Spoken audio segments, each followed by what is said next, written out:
Hello everyone, this is Katie here. In this video, I am going to tell you about the summary, character sketches, morals, plotting, and other analysis of the story The Selfish Giant. This is the third part of the video in the series. So keep on watching the video, understand it attentively, and be benefited. Happy digital learning. Have a good day.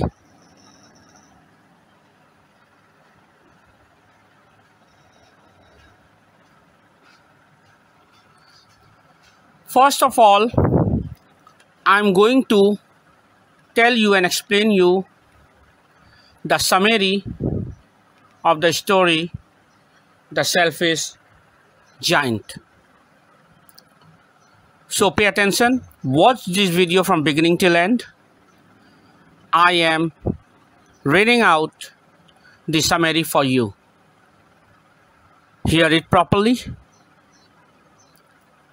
Here the complete summary of The Selfish Giant.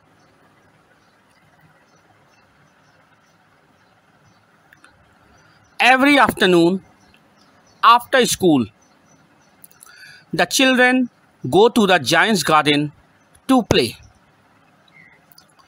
This is their favorite spot in the neighborhood.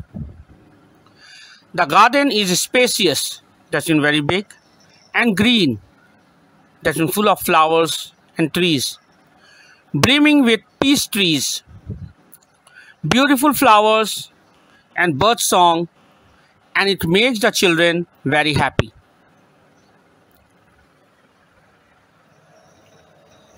One day, however, the giant returns from home from a long vacation. He had spent the past 7 years visiting a friend of his, an ogre, leaving his own property unattended. When he discovers the children playing in his garden, he angrily drives them out. "My own garden is my own garden," he declares. "Anyone can understand that, and I will allow nobody to play in it but myself." The giant then constructs a high wall around his garden, on which he hangs a sign board which reads, "Trespassers will be prosecuted." Despondent, the children are forced to find another place to play. Despondent, the children are forced to find another place to play. They try playing in the street, but it is rocky and dusty. So they return to the giant's property and spend their afternoon wandering aimlessly around the high wall, reminiscing sadly about the garden and how happy it used to make them. When spring arrives, the giant's garden remains trapped in winter, as all the trapping of the springtime, the birds, the trees, the flowers, and so on, feel sorry for the children, and they refuse to appear while their little friends are absent. Only the forces of winter are pleased by these stern events, and they make the garden their new home throughout the year. The snow and the frost blanket everything in white. The north wind blows all about, knocking down the giant's chimney pluts. The hail dances atop the castle roof, damaging it, and then flings himself about the garden. Meanwhile, spring, summer, and autumn all refuse to appear on account of the giant's selfishness, and the giant is left cold, miserable, and confused. I cannot understand why the spring is so late in coming, he says, adding, I hope there will be a change in the weather. One morning, the giant hears what sounds like lovely music outside his window, and so sweet to his ears that he thought it must be the king's musicians passing by. It is actually a linnet chirping its song. Yet the time the giant has spent without hearing birdsong has made its sound incomparably beautiful to him. Then the giant hears that the forces of winter have stopped their assault on his home, and he smells the aroma of flowers wafting in through the windows. Spring seems to have arrived at last. Upon looking outside, the giant sees a most wonderful sight. Spring has indeed returned to his garden, because the children have also returned. They crept inside through a hole in the wall, much to the delight of the birds and the trees, and are now enjoying the garden as they once did. Winter remains only in the far corner of the garden, where a little boy, too small to climb the tree, there is left crying with no one to help him. Moved by this scene, the giant's heart melts, and he understands at once that his selfishness is what kept spring away.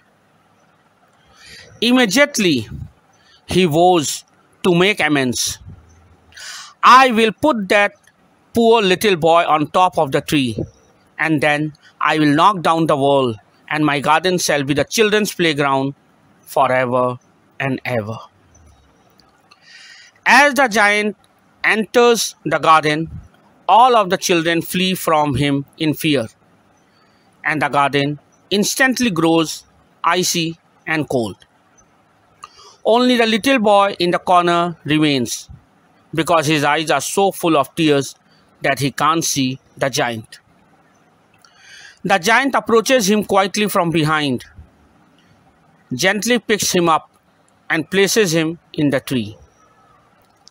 At once, the tree blossoms all over, bird sings, and the little boy kisses the giant in thanks. Seeing this, the children realizes that the giant now means well. They return to the garden, bringing spring with them. The giant declares, "It is your garden now, little children," and he knocks down the wall with his axe. All that day, the children played in the garden with their new friend, the giant. As the children bid him farewell that evening, the giant asks after the little boy who had kissed him, having grown especially fond of him. The children simply respond that they don't know where he went, where he lives, or even who he is. They have never seen him before. This saddens the giant, and although he sees the children every afternoon, thenceforth, and enjoys their company, thoughts of his first little friend still linger in his mind. Years pass, and the giant comes to cherish the children more than the garden itself, calling them the most beautiful flowers of all. In his old age, he enjoys the children company from the comfort of an armchair, content to watch them play. One morning in winter, which he no longer hates, for he knew that it was merely the spring asleep, the giant awakes to a miraculous sight. The tree in the farthest corner of the garden has transformed, bearing white blossoms and silver fruit on its now golden branches. Beneath the tree is none other than the little boy who once tried to climb it, evidently no older than he had been then. Overjoyed, the giant rushes down to meet his friend. Yet he stops when he sees that the little boy's hands and feet bear wounds, evidently from nails that had pierced them through. Enraged that someone would dare wound a child, let alone his first and dearest friend, the giant vows to strike the culprit down with his sword. But the child bids him peace. "Nay," he says, "but these are the wounds of love." At this moment, the giant realizes that he is in the presence of no ordinary child. "Who art thou?" he asks, reverently kneeling before the boy. The little boy does not answer the giant directly, but rather says, "You let me play once in your garden. Today, you shall come with me to my garden, which is paradise." When the children visit the giant that afternoon, they find his body lying beneath the tree. They found him dead, covered in its white blossom. So this was the whole summary of the story, The Selfish Giant.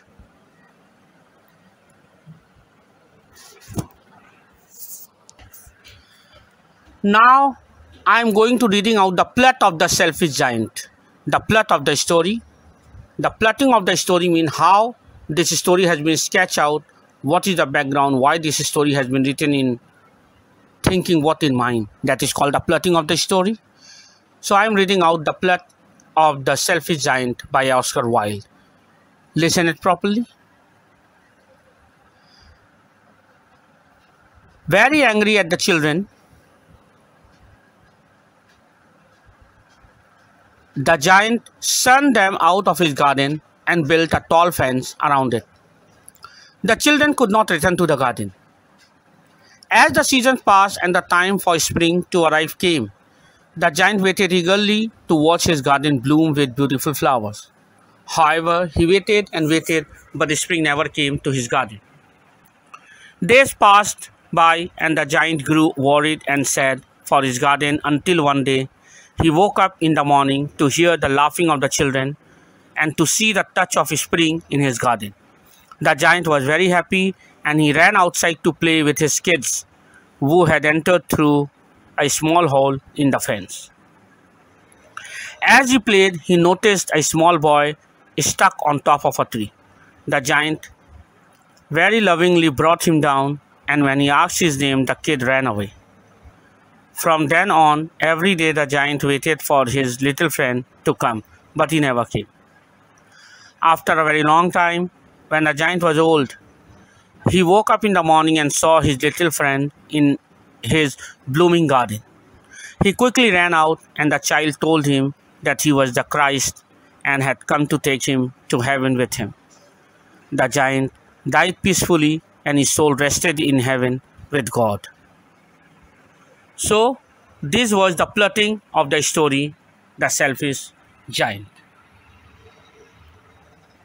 Now I am reading out what is the moral of the story of The Selfish Giant.